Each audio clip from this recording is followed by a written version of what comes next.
Luke, teach me your way of the Force. He was like, no. Why? He said, I don't need to teach you the Force. It's already in you. I'm just using quantum physics.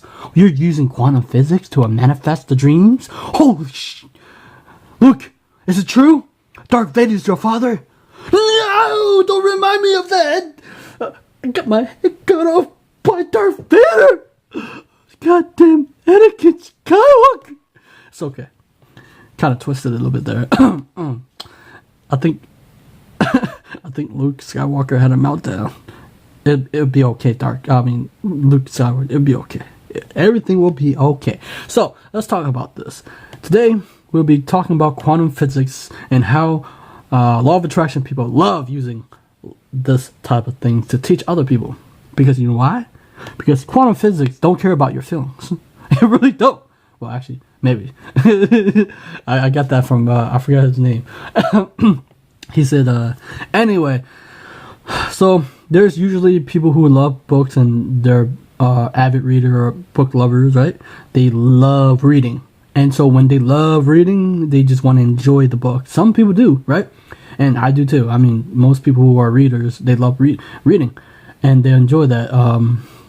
The CEO or was CEO or co-founder, I don't remember, of Huffington Post, one of the days that she wanted to enjoy reading, her friend came and she said, no, don't bother me, or something like that. I don't know. It was in the book, and she would just want to read a good book. Because sometimes I read a good book and I don't want to share it because I don't quite understand it yet, or I just want to enjoy it at that time. But also, when you either share with someone, alright, so here's the thing. If you want to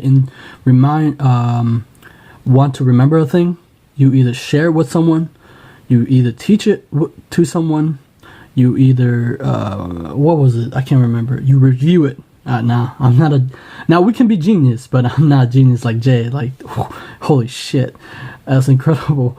But for me, if I don't review, I tend to forget. So 90% of, if you want to remember, take action on what you learn. That's 90%.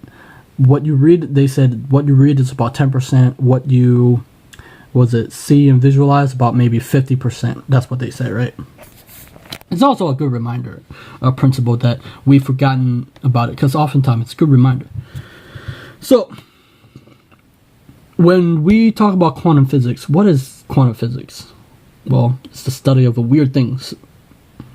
Because, like, what the hell does that mean? It's the thing, people see, what that means is that it's the things that we cannot see.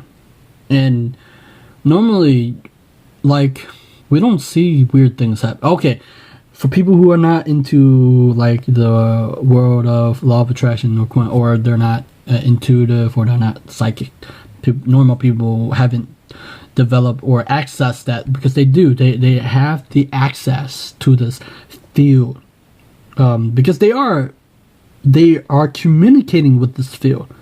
Like, they call it the quantum field. They are communicating. That's how they're creating their own freaking experiences and life experiences, because they're communicating with this field with their thoughts and emotions, right? So our thoughts are, the book said, our thoughts are physical things, right? Now, usually when we talk about quantum physics, we're talking about the unseen world where we can't see these things happen. You have to look at it in a microscope, so they say, right? And that we can't see frequency at a level, but we can control and reset our vibrational frequency, because we are frequency sending, receiving mechanism. I think that not just us, I think that everything are receiving and outputting information. That's your your television, your remote control, your cell phone. It's sending information. All energy really is energy in when you're setting energy, it's in motion, right? And it's information within, it's encoded. It's encoded with that information is energy. And so the thing is, our thoughts is, well, maybe in the, not in this physical realm, but in the unseen realm, it's physical. It's there. It's like, for example, usually logical people who use their physical sense to navigate this world, right? They're using their physical senses to see that the quantum physics is lying to them or not. Like, because books don't just disappear, right? Books that stay here, it doesn't disappear. While in the particle, it pop out of existence, they say, right? And it would be weird, because normally you say, this book, it's not, you in your physical existence, you say this book is not vibrating, and yet they say that this book, is vibrating at a frequency. And so everything else is vibrating at a frequency, and we don't see it. But we can get in touch with this force, right? We can communicate it, a language which they understood. Now, some say that it's a hologram in this universe, and some say it's a simulation, that we are the avatar and we're directing this physical body, and after we die, this consciousness, this energy, is forever flowing. That's why some say it's immortal, right? Now, how can our thoughts be physical? You can use your thoughts and use it and pull the reality to you by internalizing it and letting it go. And when you let it go, you turn that into physical, but you also have to take action. I think that I know that it get in some form, when you create a thought, an image, it's action. But then you have to translate it to your physical body. I mean, for God's sake, you're a participant of this beautiful thing we call Earth. It make me wonder sometimes, why, if they want good things, why they don't take part of it? Or don't they want to manifest that great thing into life? I think it's priority of what we want, actually. It's what subconsciously what we want more than anything in the world. Because what you want more in anything in the world will manifest, because you're communicating it constantly to this quantum field. So your internal energy creates the material out of you. So the way that we see the world, I think that all the ancient philosopher, all the ancient thinker, they come to agreement that this world is the internal world that we created, because we internalize it and we output it to the universe. Now, they said you create the material world through your observation on a moment-by-moment basis. The scientific explanation for this is that subatomic particle exists, state of mere potential. They're observed. Your observation create electron state, form, and something I can't read. Oh my god. Prior to your observation of them, subatomic particle have merely the potential to become something material and concrete. Quantum physics show us that we can create a material world from the quantum field through our observation. Since the quantum field has the potential to become literally anything, it's respond to our observation to know what to materialize. This reminds me of Lennon and Arnold talk about how manifest, at will. So I was thinking about that, for example, dreams and imagination, or like quantum physics world, right? Because imaginations and dream world don't care about your feelings. They don't care about your logic or your reasoning for it. They just happen. But you can create it in your mind. Your imagination don't have rules unless you set it, right? Because I was dreaming. When I get so tired, I go to sleep, and I dream. Usually, I don't know if people will stop dreaming, but I love dreams because they don't care about logic. They don't care about reasoning. They just happen. In that world, anything can happen. You can fly. You're not bounded by physical reality. You're not bounded by physical things. You're not bounded by gravity. Things just happen, and that it's like, it's weird. and it's like it can form whatever it wants to be, and it's like it's always changing, it's always shifting. Just like your imagination, you can form whatever you want it to be. And when you form with a concrete idea, it becomes true in your mind. And when you take action on it, it becomes true. I think that the more that you take action on your dreams or whatever that may be, you're communicating with that field of potential. They call it Kuhn, right? So is thoughts real? They could be in the spiritual whatever world, right? In this book, it talks about you're not creating from the bottom up, usually, meaning that we're using. So basically, what in this book talk about, there's two types, right? That the average person is using from the bottom up. They're using their physical body to try to manifest what they want, or they're moving in physical action, right? So they're struggling to get what they want. But it talks about top down meaning you're using your thoughts, your intellect, and your whole physical being to manifest what you want. Usually in law of attraction people, they understood that if you create this imagination, your thoughts and your emotion, you're using that spiritual aspect of yourself from the quantum essence, the potential that they had, and you're using that. It's flowing. It's the energy is forever flowing through you, and you take the action. It makes it much more powerful because you're communicating. Your whole body is a form of communication. I get it now. I just said your whole body, whether it's sending out frequency, receiving, your whole body, not just body language. Your whole body is a physical communication to either people, or to this quantum field, or to the universe.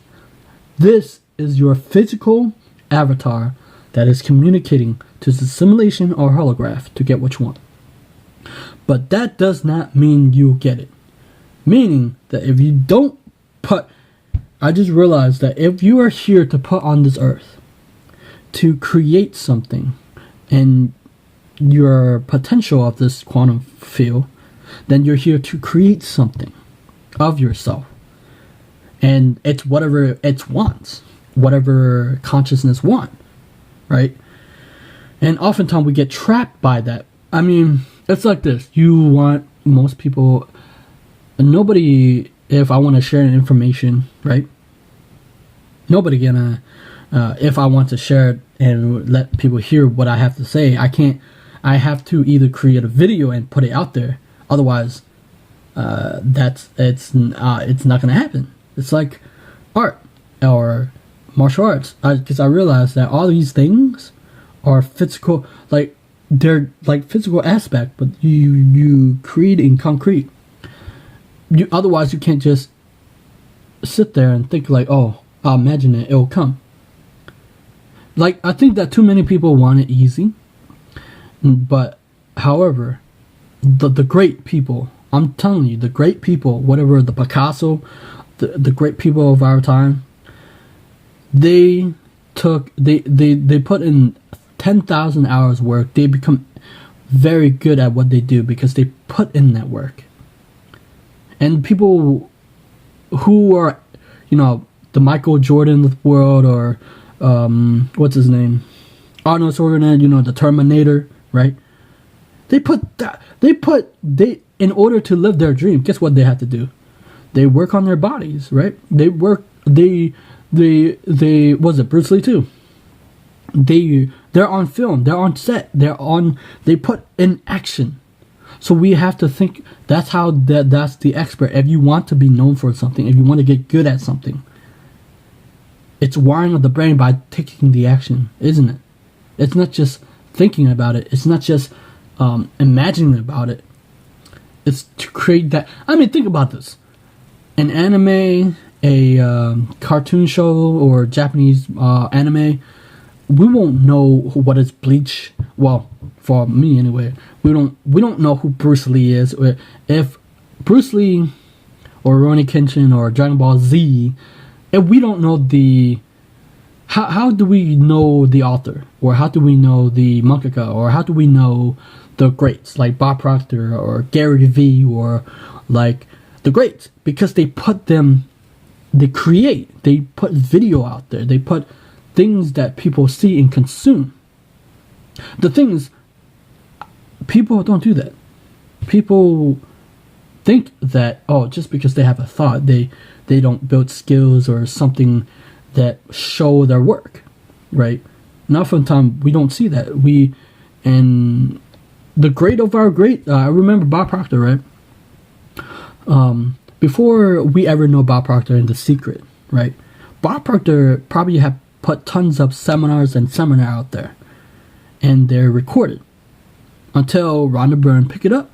Now you get the idea, right? If I want to get some CEO or author that see my video or work, and I want to put them on my radar, I got to put in the work. So they see my video, they hear what I have to think, and I say, oh, I like this guy, cool, right? It's like, I won't know London Real, Brian Rose, or Lewis Howes, or Evan Carmichael. They put in the work. They put video out there, and then they become, they have fans because they put the work. Most law of attraction people don't put in the work. They say, it's like this. They always talk about easy, man. In martial arts, right? In Kung Fu, right? Most people don't understand the word meaning Kung Fu. Kung Fu mean hard work over time. People don't believe in hard work, but Kung Fu means hard work over time. It's over time.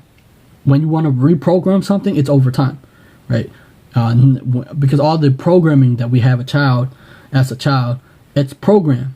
It's a habitual way of thinking. So we need to replace that thinking with a new thought. So I know this is a little bit long, but let me get to the point. Kung Fu mean hard work over time. Anybody can be Kung Fu. Michael Jordan has Kung Fu. People are like, what the hell? He's not even a martial artist. But he's putting in the work. Kung Fu doesn't mean it doesn't have to be martial arts.